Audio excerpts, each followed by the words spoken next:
Salam sejahtera dan salam Malaysia Madani. Saya Alina Tasha binti Jaiz, pemegang kad matriks di 2023-1106-816 akan membicarakan topik mengenai teori utama dalam penyelewengan, tapi lebih berfokuskan terhadap teori kawalan atau lebih dikenali sebagai control theory. Terdapat dua tokoh penting yang patut disentuh dalam membicarakan berkenaan dengan teori kawalan ini. Kedua-dua tokoh tersebut adalah yang pertama sekali Travis Hirschi 1969 dan Johnson iaitu pada tahun 1979. Hirschi merupakan pelopor teori kawalan di mana beliau telah menyatukan idea-idea penting dalam membentuk teori ini. Manakala Johnson pula merupakan pengkaji yang telah menggunakan teori ini di dalam kajiannya yang paling sophisticated waktu ini. Apakah itu teori kawalan? Control theory atau teori kawalan oleh Travis Hirschi pada amnya menekankan tentang social disorganization. Teori ini memberi satu penekanan yang relatif terhadap proses-proses penyebab berlakunya penyelewengan. Teori ini meneliti cara-cara atau proses sosialisasi oleh masyarakat di dalam mengenakan kawalan terhadap anggotanya yang merupakan penekanan asas bagi ahli-ahli teori kawalan. Jadi, apa yang dipentingkan di sini adalah peranan masyarakat di dalam menjalankan proses mensosialisasikan anggotanya dengan mengadakan norma-norma serta social stigma ataupun social sanction tertentu terhadap setiap perlakuan individu yang menjadi anggotanya. Ini menjadi satu ikatan yang kuat bagi individu tersebut dengan masyarakatnya, yang menyebabkan dua kemungkinan berlaku, yaitu yang pertama, jika ikatan antara individu dengan masyarakat secara conventional order adalah kuat, maka agak sukar baginya untuk terlibat dengan penyelewengan kerana perhatian dan tumpuannya terhadap apa yang dilakukan ialah berasaskan pada apa yang diterima dan dihargai oleh masyarakat. Dan yang kedua pula adalah jika ikatan tersebut adalah longgar, berkemungkinan besar individu tersebut lebih terdorong untuk melakukan penyelewengan yang dibantu oleh faktor-faktor pendorong penyelewengan. Mengalami faulty self-image menyebabkan individu itu terlibat dengan jenayah di mana menurut Gibbons, kebanyakan penjenayah terdiri daripada individu yang mengalami low self-esteem, a negative sense of self or insensitivity, serta lack a concern for the opinion of others. Jadi di sinilah pentingnya keupayaan masyarakat dalam memainkan peranannya to effect social control dalam mengawal dan mensosialisasikan anggotanya. Walau bagaimanapun, ikatan-ikatan sosial serta peraturan konvensional yang diinstitusikan oleh masyarakat ini juga boleh menyebabkan individu yang tidak setuju dengan ikatan tersebut. Mereka merasa tertekan dan jika ianya terus tidak dapat menerima ikatan tersebut, besar kemungkinan ia akan memberontak secara melakukan penyelewengan dari norma-norma sosial. Ini juga adalah salah satu perkara yang tidak mustahil berlaku pada masyarakat kini yang lebih agresif dalam mengalami perubahan-perubahan sosial.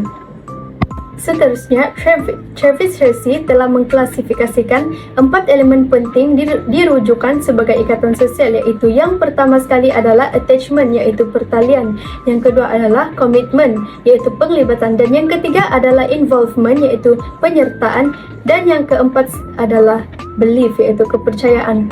Dalam kajian teori ini, Hirschi mengemukakan bahawa kelemahan dalam 4 elemen kawalan sosial ini akan menyebabkan individu cenderung untuk melakukan tingkah laku yang melanggar undang-undang atau norma sosial. Jonas dan Rourke menyatakan bahawa menurut pandangan orang ramai, attachment ialah prior to caring about their opinions and their wishes.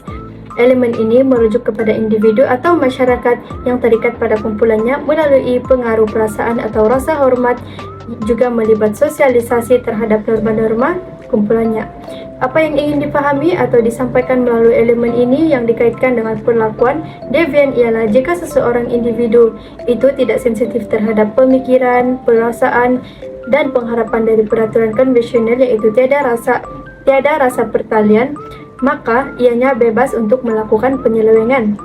Jika terdapatnya pertalian erat di antara individu atau masyarakat, maka seseorang itu tidak sanggup untuk berpaling tada atau menganiayai norma-norma yang telah diterima atau telah ditentukan oleh masyarakat.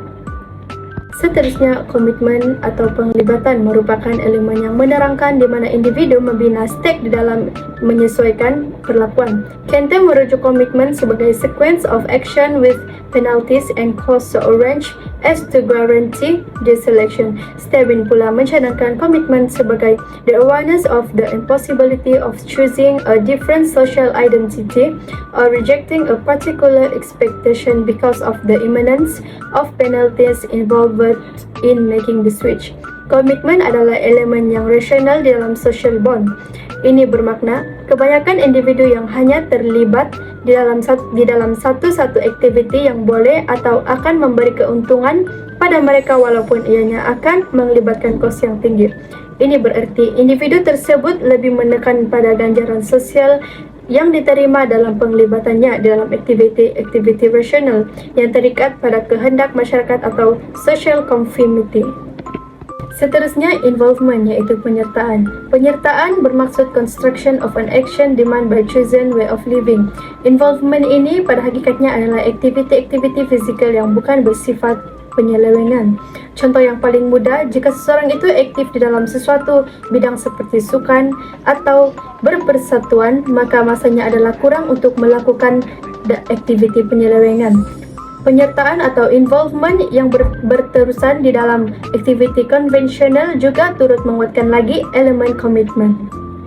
Seterusnya adalah belief, iaitu kepercayaan. Kepercayaan merupakan ketaatan seseorang terhadap sistem nilai-nilai yang dominan di dalam kumpulannya.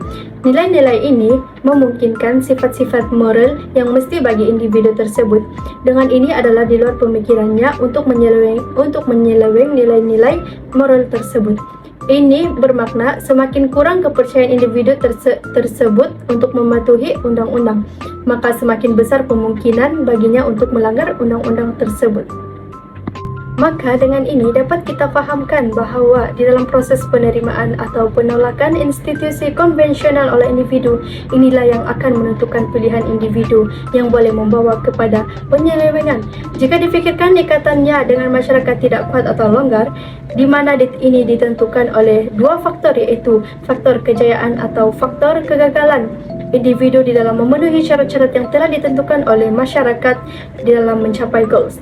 Jika individu gagal memenuhi atau mencapai goals atau tidak dapat dan tidak berkemampuan untuk mencapai goals melalui cara-cara yang ditentukan oleh masyarakat, maka akan timbul perasaan keterasingan yang menyebabkan individu tersebut menggunakan cara lain atau cara penyelewengan dari norma-norma masyarakat.